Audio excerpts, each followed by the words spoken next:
بادشاہ کے ظلم اور خوف سے بچنے کی دعائیں۔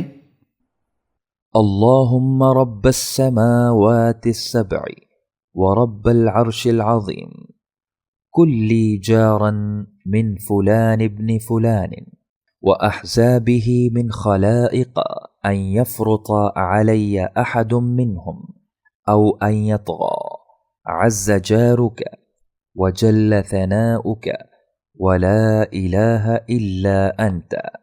اے اللہ، ساتوں آسمانوں اور عرش عظیم کے رب، تو میرے لیے فلاں بن فلاں سے اور اس کے گروہوں سے جو تیری مخلوق میں سے ہیں پناہ دینے والا بن جا، اس بات سے کہ ان میں سے کوئی ایک شخص بھی مجھ پر زیادتی یا سرکشی کرے۔ تیری پناہ مضبوط ہے اور تیری تعریف عظیم ہے، اور تیرے سوا کوئی معبود نہیں۔ بادشاہ کے ظلم اور خوف سے بچنے کی دعائیں۔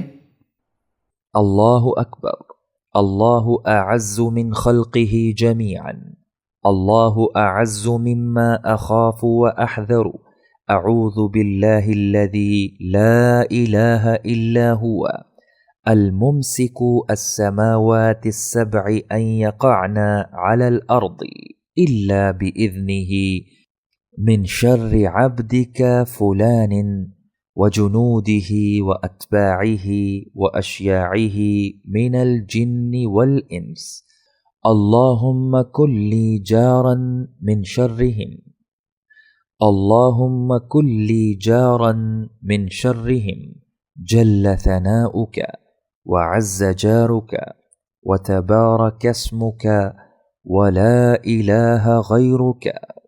اللہ سب سے بڑا ہے، اللہ اپنی تمام مخلوق سے سب سے زیادہ زور اور غلبے والا ہے، اللہ ان سے کہیں زیادہ طاقت والا ہے جن سے میں خوف کھاتا اور ڈرتا ہوں۔ میں اس اللہ کی پناہ میں آتا ہوں جس کے سوا کوئی معبود نہیں، جو ساتوں آسمانوں کو زمین پر گرنے سے روکے ہوئے ہے مگر اس کی اجازت سے گر سکتے ہیں۔ تیرے فلاں بندے کے شر سے، اس کے لشکروں کے شر سے، اس کے پیروکاروں اور اس کے ساتھیوں کے شر سے، خواہ جنوں میں سے ہوں یا انسانوں سے۔ اے اللہ، تو ان کے شر سے میرا پشت پناہ بن جا۔ تیری تعریف عظیم ہے اور تیری پناہ مضبوط ہے، اور تیرا نام بہت بابرکت ہے، اور تیرے سوا کوئی معبود نہیں۔